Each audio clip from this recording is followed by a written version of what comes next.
ഞാനിവിടെ അദ്ദേഹത്തിന് 25,000 രൂപ സാലറി ഉണ്ട് അങ്ങോട്ട് വെറുതെ ചുമ്മാ ഒന്ന് ഫിക്സ് ചെയ്യണം. എങ്ങനെയാണ് 25,000 രൂപ വരുമാനമുള്ള ഒരാൾക്കും ഇതേപോലെ സമ്പന്നാവാൻ പറ്റണത്? ഓക്കെ, നമുക്ക് പഠിക്കാം. അപ്പൊ നമ്മളതിൽ പറഞ്ഞൊരു കാര്യമായിരുന്നു, ഇവിടെ ഇരിക്കുന്ന നിങ്ങൾ ഓരോരുത്തർക്കും 25,000 രൂപ നിങ്ങൾ ഉണ്ടാക്കുന്നുണ്ട് അല്ലെ? കൂടുതലൊന്നുമില്ല, 25,000 രൂപ ഉണ്ടാക്കുന്നുള്ളൂ. പക്ഷേ ഈ 25,000 രൂപ ഉപയോഗിച്ച് എങ്ങനെയാണ് ധനത്തെ പിടിച്ചു നിർത്തിക്കൊണ്ട് സ്വന്തമാക്കിക്കൊണ്ട് സമ്പന്നനാവണം? അപ്പൊ നമ്മളൊരു കാര്യം പഠിച്ചിട്ടുണ്ട്, നമ്മുടെ കയ്യിലുള്ള പണം പണമായിട്ട് സൂക്ഷിച്ചാൽ അത് നമ്മുടേതല്ല.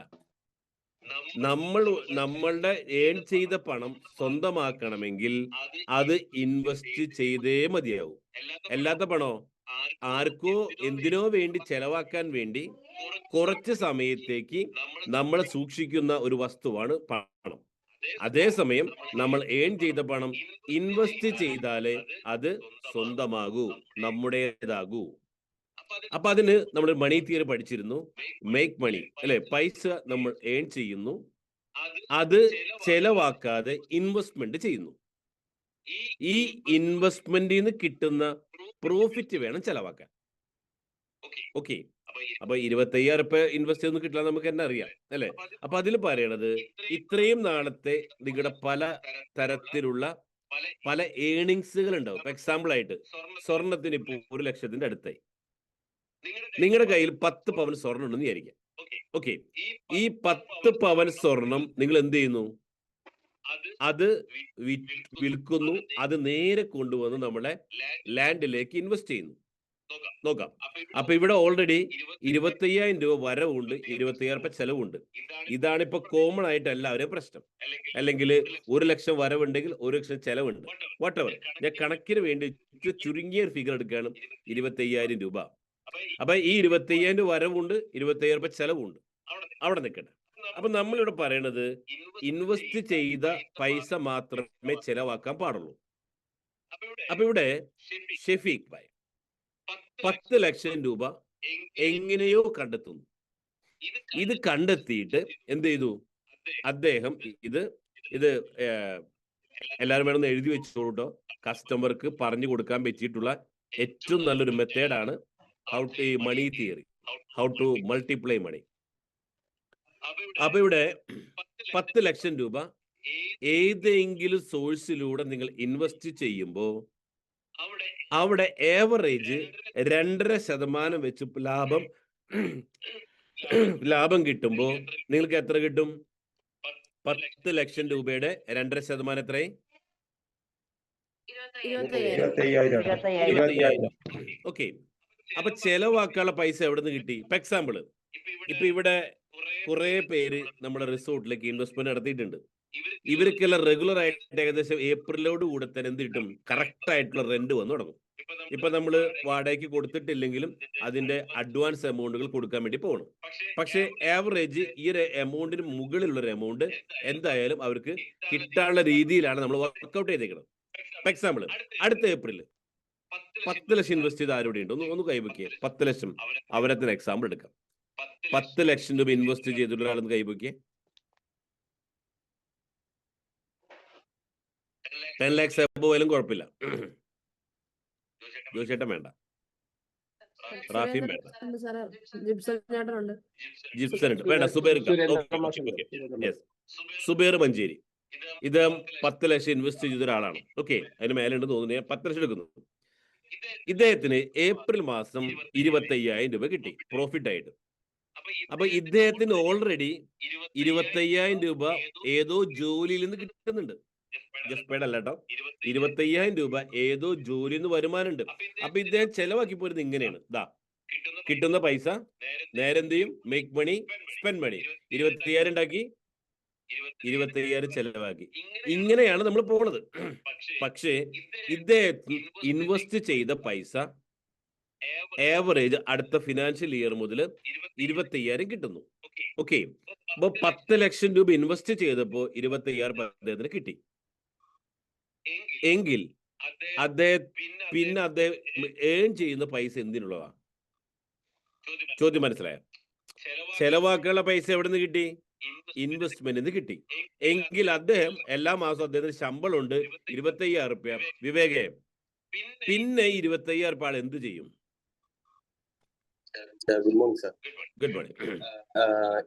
10 ലക്ഷം രൂപ സപ്പോസ് 10 ലക്ഷം രൂപ കടം മേടിച്ചിട്ടാണ് അദ്ദേഹം ഇൻവെസ്റ്റ് ചെയ്തിട്ടുള്ളതെന്നുണ്ടെന്നുണ്ടെങ്കിൽ 25,000 രൂപ അദ്ദേഹത്തിന് ചെലവിനായിട്ട് എടുക്കാം, ഫാമിലി കാര്യങ്ങൾ ബാക്കി എല്ലാത്തിനും. ബാക്കി 25,000 ഈ കടം തീർക്കാനായിട്ടും യൂസ് ചെയ്യുക. യെസ്. അപ്പൊ ഓൾറെഡി അദ്ദേഹം പറഞ്ഞു സ്വർണം വിറ്റ പൈസയാണ്. അപ്പൊ സ്വർണം വിറ്റിട്ട് 10 ലക്ഷം ഇൻവെസ്റ്റ് ചെയ്തു. എല്ലാ മാസം അതിൽ നിന്ന് 25,000 ലാഭം കിട്ടുന്നുണ്ട്. അപ്പൊ എന്ത് സംഭവിച്ചു? അദ്ദേഹം ഏൺ ചെയ്യുന്ന പൈസ ബാലൻസിലേക്ക് വന്നു. ക്ലിയർ? അപ്പൊ നമുക്ക് നോക്കേണ്ട കാര്യം ഇവിടെയാണ് ഇനി മേക്ക് മണി, ഇൻവെസ്റ്റ് മണി, സ്പെൻഡ് മണി. അപ്പൊ ഇനി നിങ്ങൾ കറക്റ്റ് ആയിട്ട് നോക്കാം. 25,000 മേക്ക് മണി, 10 ലക്ഷം ഇൻവെസ്റ്റ് മണി, 25,000 സ്പെൻഡ് മണി. ഇതാണ് കണക്ക്. അപ്പൊ ഇവിടെ അടുത്ത 1 വർഷം നമ്മൾ പിന്തിരിഞ്ഞ് നോക്കുമ്പോൾ സംഭവിക്കാൻ പോണത്, ഒരു വർഷം അദ്ദേഹത്തിന് 25,000 രൂപ വെച്ച് ശമ്പളം കിട്ടുമ്പോൾ 1 കൊല്ലം കൊണ്ട് അദ്ദേഹം ഏൺ ചെയ്യുന്ന പണം എത്ര? കുഞ്ഞോൾ, 25,000 രൂപ വെച്ച് കാൽക്കുലേറ്ററൊക്കെ ആയിട്ട് ഇരുന്നോട്ടാ. 25,000 രൂപ വെച്ചിട്ട് 1 കൊല്ലം ജോലി എടുത്തപ്പോ ടോട്ടൽ കിട്ടിയ വരുമാനം എത്ര? ചെലവാക്കിയില്ല. 3 ലക്ഷം രൂപ സാറേ. 3 ലക്ഷം രൂപ അല്ലെ? കാരണം എന്താ? കിട്ടിയ 25,000 രൂപ ചെലവാക്കില്ല. ചെലവ് എവിടെ നിന്ന് പോയി? ഇൻവെസ്റ്റ്മെന്റിന് കിട്ടിയ ലാഭം കൊണ്ട് ചെലവ് കടന്നുപോയി. അപ്പൊ എന്ത് പറ്റി? ആ ഏൺ ചെയ്ത പൈസ മൊത്തം കയ്യിലുണ്ട്, സേവ് ചെയ്തു. എത്രയുണ്ട്? 3 ലക്ഷം രൂപ. അപ്പൊ ഇദ്ദേഹം എന്ത് ചെയ്തു? വീണ്ടും ആ 3 ലക്ഷം രൂപ വീണ്ടും ഇൻവെസ്റ്റ് ചെയ്യുന്നു. ഓക്കെ, വീണ്ടും ഇൻവെസ്റ്റ് ചെയ്തപ്പോ എത്ര ക്യാപിറ്റൽ എമൗണ്ട്? ഇൻവെസ്റ്റ്മെന്റ് എത്രയായി?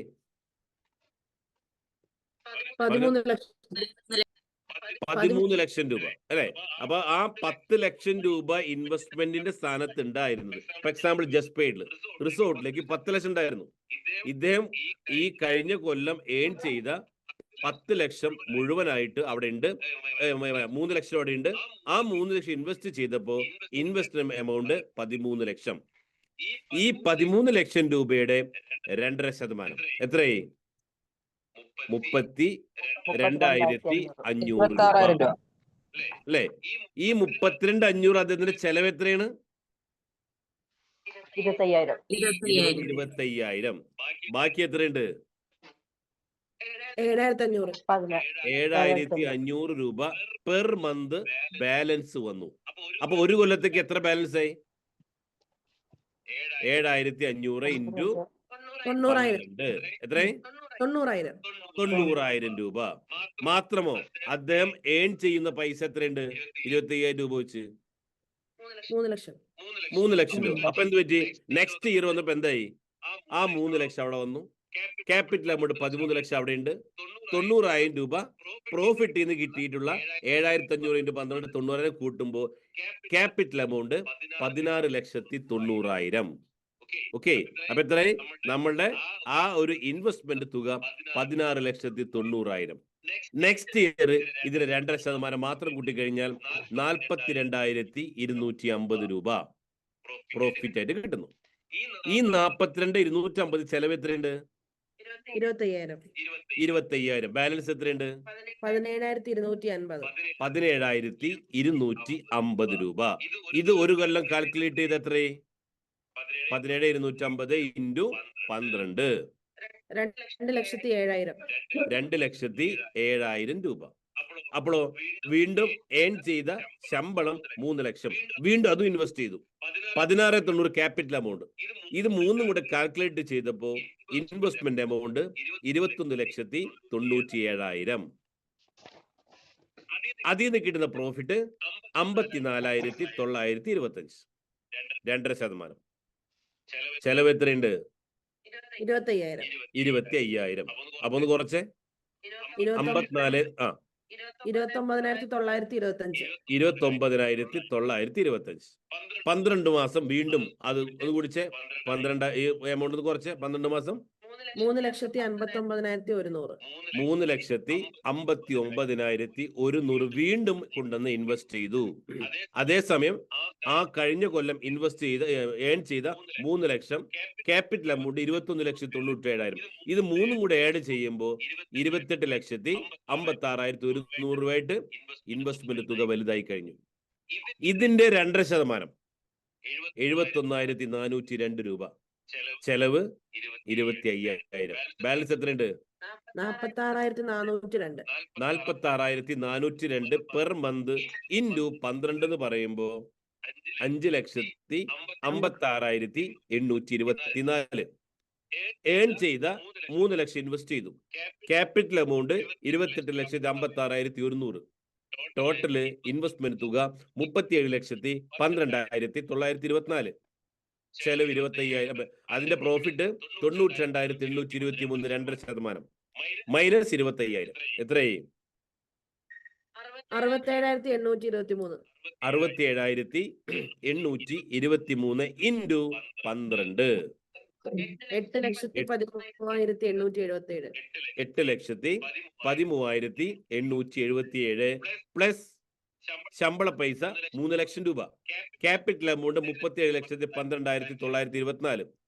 മൂന്നും കൂടെ കാൽക്കുലേറ്റ് ചെയ്യുമ്പോൾ ഇൻവെസ്റ്റ്മെന്റ് തുക 48,26,801. 2.5% പ്രോഫിറ്റ് 1,20,670. ചെലവ് 25,000. ബാലൻസ് എത്രയുണ്ട്? 95,670 ഇൻറ്റു 12. അതായത് 11,48,040 രൂപ. നമ്മുടെ സാലറി എമൗണ്ട് 3 ലക്ഷം. Capital amount 48,26,801. ഇത് മൂന്നും കൂടെ കാൽക്കുലേറ്റ് ചെയ്യുമ്പോൾ കിട്ടുന്ന തുക 62,74,841.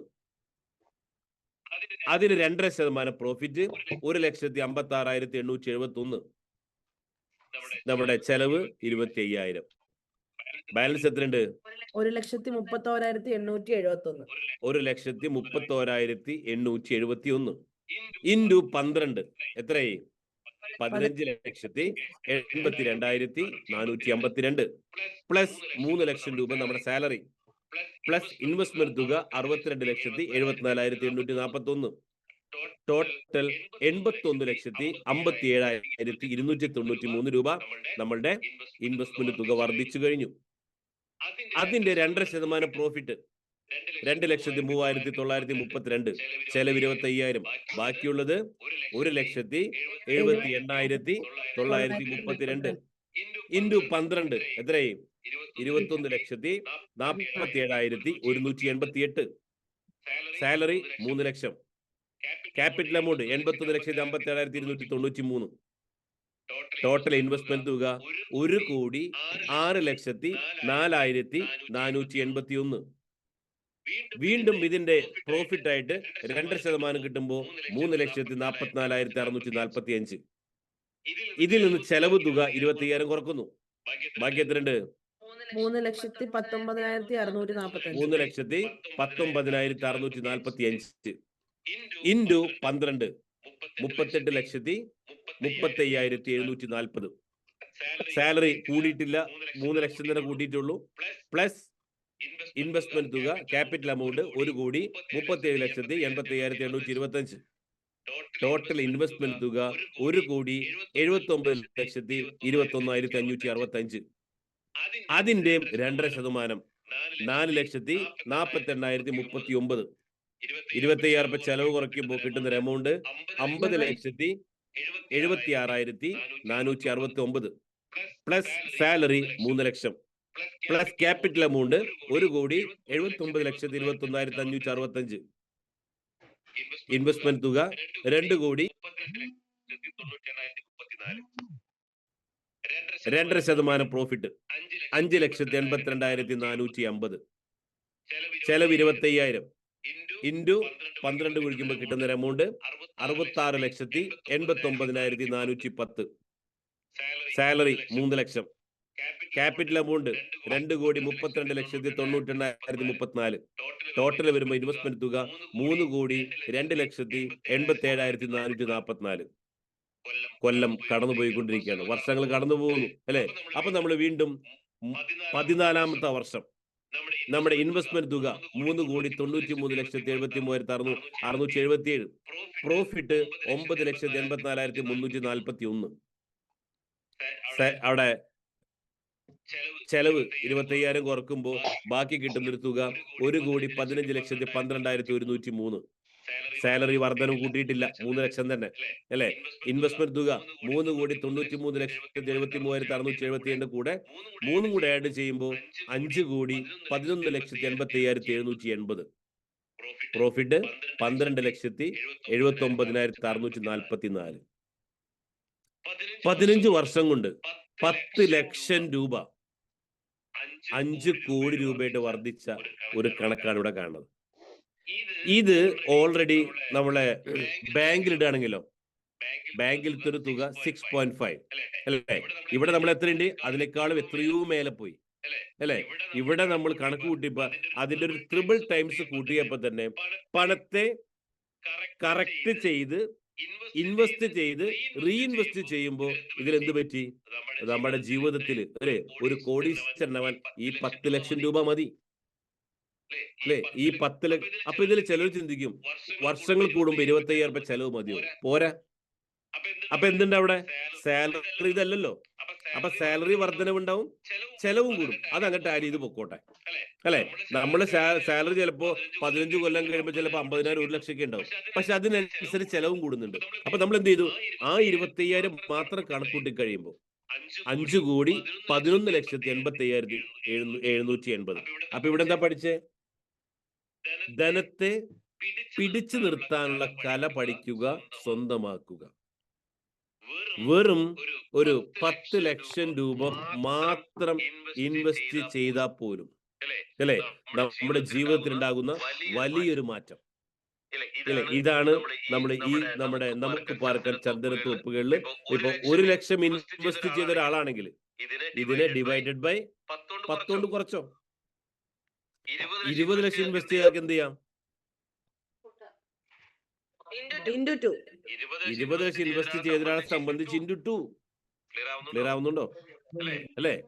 അപ്പൊ ഇവിടെ ആദ്യമൊക്കെ ഫസ്റ്റത്തെ കോട്ടേജിന്റെ ആ ഒരു പ്ലാൻ അനൗൺസ് ചെയ്തപ്പോ 45 ലക്ഷം രൂപയ്ക്ക് ബൈ 1 ഗെറ്റ് 1 സ്വന്തമാക്കിയിട്ടുള്ളവരുടെ ഏപ്രിലിൽ തുടങ്ങിയിട്ടുള്ള വരുമാനം ഒന്ന് ചിന്തിച്ചു നോക്കിയേ. ഈ ഒറ്റക്കണക്ക് അല്ലെ, അവരിനി വേറെ ഒന്നും ചെയ്യേണ്ട കാര്യം, ഒറ്റക്കണക്ക് അവസരങ്ങളെ ഉപയോഗിച്ചു. ഈ ഒരൊറ്റ കാര്യം മാത്രം അവർ ചെയ്തുള്ളൂ അല്ലെ. അവസരത്തെ ഭംഗിയായിട്ട് ഉപയോഗിച്ചു. കമ്പനി ഒരു പ്രൊജക്ട് പറഞ്ഞപ്പോ കണ്ണും പൂട്ടി അല്ലെ, കണ്ണും പൂട്ടി അവർ ചെയ്തപ്പോ അവരുടെ ജീവിതത്തിൽ ഒരു വലിയ മാറ്റത്തിലേക്കാണ് ഇനി നമ്മൾ പോണത്. അപ്പൊ അതിന്റെ ആരംഭമാണ് നമ്മൾ ജനുവരിയിൽ സ്റ്റാർട്ട് ചെയ്യുന്നത്. അപ്പൊ അത് അടുത്ത ഒരു ഫെബ്രുവരി ഫസ്റ്റ് വീക്ക് തുടങ്ങിയിട്ട് ഇതിന്റെ പ്രോഫിറ്റുകൾ നിങ്ങളുടെ അക്കൗണ്ടിലേക്ക് വരാൻ പോകുന്നു. പക്ഷേ ഇത് ഇപ്പോഴും ഇൻവെസ്റ്റ്മെന്റ് ചെയ്യാൻ പറ്റാത്തവരും ഇവിടെ ഇരിക്കുന്നുണ്ട്. കാരണം നിങ്ങളുടെ കയ്യിൽ പണമില്ല. പക്ഷെ നമ്മൾ എന്ത് പറഞ്ഞു, ആ പണം കയ്യിലില്ലാത്തവർക്ക് അതെങ്ങനെ അല്ലെ എത്രയും പെട്ടെന്ന് റിയൽ എസ്റ്റേറ്റ് ഉണ്ടാക്കിക്കൊണ്ട് ആ പൈസ ഇവിടെ ഇൻവെസ്റ്റ് ചെയ്തുകൊണ്ട് നിങ്ങൾക്കും ഒരു ഇൻവെസ്റ്റർ ആവണം അല്ലെ. അതിന് വേണ്ടിയിട്ടുള്ള പല രീതിയിലും നിങ്ങളുടെ അടുത്ത് ഓരോരോ കാര്യങ്ങൾ പഠിപ്പിച്ചു തരുന്നുണ്ട്. പക്ഷെ എന്ത് വേണം, അത് നമ്മൾ അത്രയും പഠിച്ച് അത് പ്രാക്ടീസ് ചെയ്യുമ്പോഴാണ് അത് നമ്മളിലേക്ക് വന്നു ചേരുന്നത്.